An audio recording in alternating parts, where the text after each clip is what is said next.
17 and a half years married, 4 kids. I begged this man, please, I've never been out of the U.S. Can we please go out of the U.S.? I want to experience something new. Can we travel? Can we do something? No. I get a text from him 5 minutes ago. What does it say? Hey, I need your permission.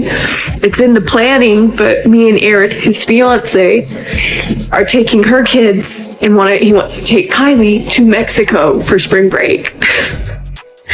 And I said, because he needs my permission to do that. And I said, absolutely, it's a great experience for her. Just please watch her, have fun and be safe.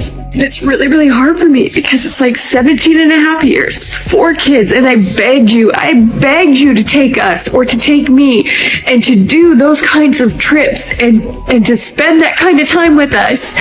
And it was always no. And now you're giving this woman everything that I begged you for. Everything I begged you for, you are giving to her. People do that because they want to feel heard. They want to know that they're validated for feeling the way that they're feeling, that it's not right and it isn't okay. And it confirms my choice to divorce was right. Even though I'm the one that was shamed and I'm the one that lost friends of 15 years because they didn't want to be associated with me anymore because I walked away. It's just so hurtful.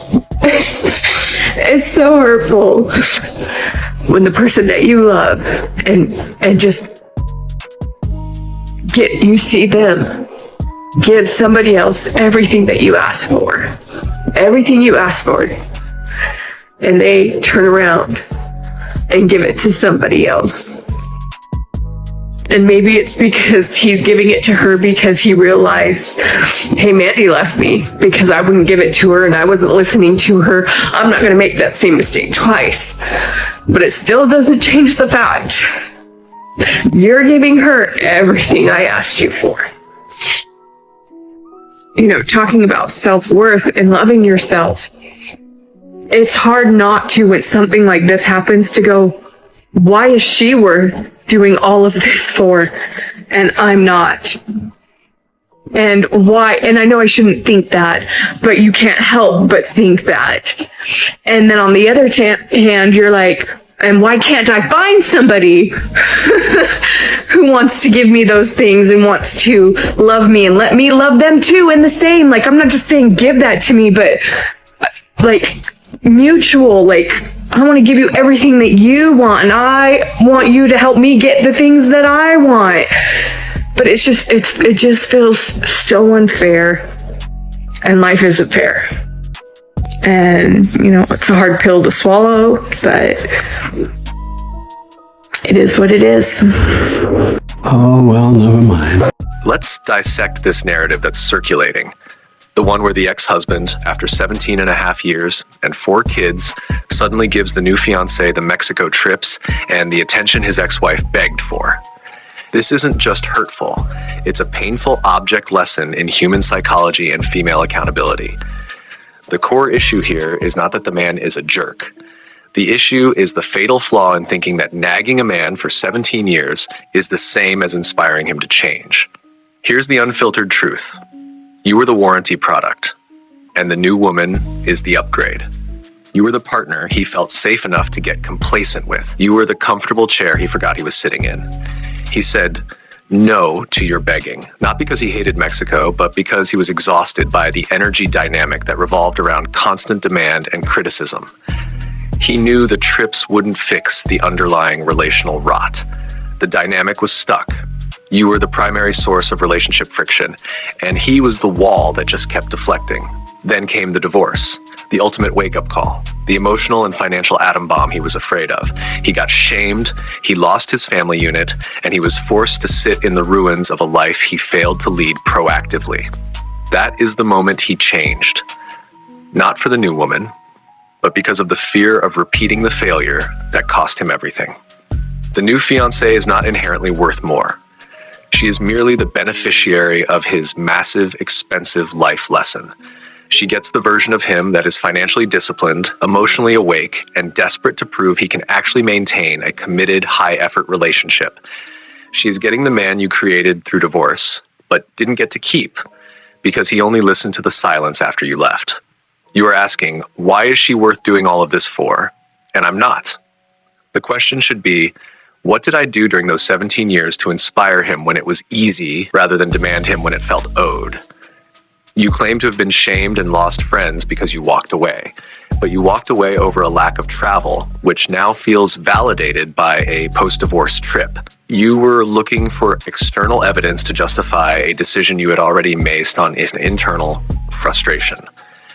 You're watching the sequel, starring a better-written male lead, and feeling victimized because you wrote yourself out of the first act. Stop viewing his current actions as proof of your past victimization and start viewing them as proof that major life change often requires a catastrophic loss. He is giving her those trips because he knows a second divorce over a lack of effort would be a death sentence, and that is a fear-based motivation that you, ironically, had to leave him to create. The only unfairness here is that the new partner gets to skip the 17 years of nagging and go straight to the newly polished, fear-motivated version of the man you married. I'm doing something that I'm not very proud of, and that is I am currently making a roast chicken for a man that's not my boyfriend or my husband. We're just casually seeing each other, and I'm making him a roast chicken. Why am I doing that? Why am I doing that? Oh my God. I have mental problems. Will he fall in love with me after I give him this? 1,000%. There's like absolutely no doubt in my mind that that's gonna happen. It's just like so embarrassing. Like I'm humiliated right now.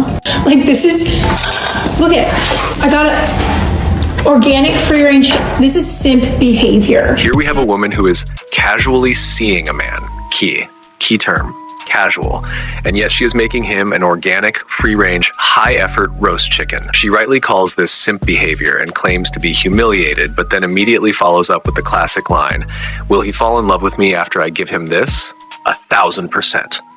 This is the perfect distillation of the modern dating contradiction.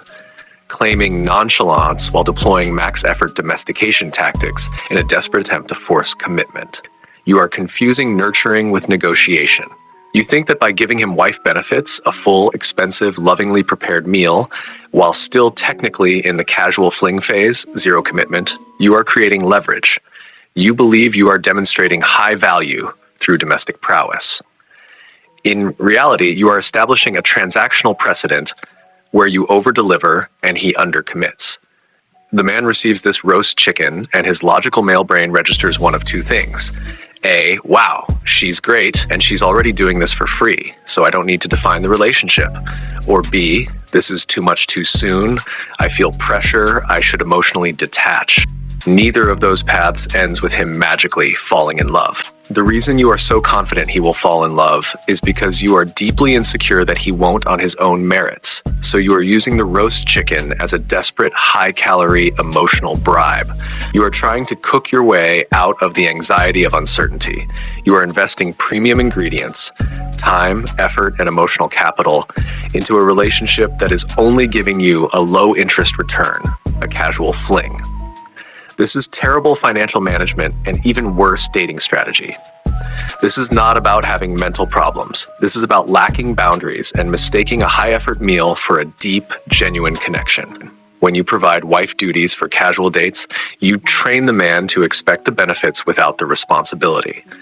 You are prematurely giving away value that should be reserved for a man who has demonstrated commitment, loyalty, and a shared future. He doesn't fall in love with the roast chicken. He falls in love with the easy access to high-quality service.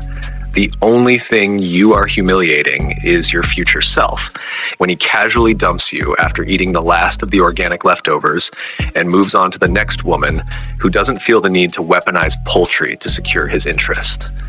Stop baking bread and start building boundaries. If a man falls in love with your cooking before he falls in love with your conversation, you haven't won. You've just become the head chef in a relationship you never signed up for. True love isn't earned through a meticulously prepared, free-range bird. It's earned through mutual respect and defined commitment.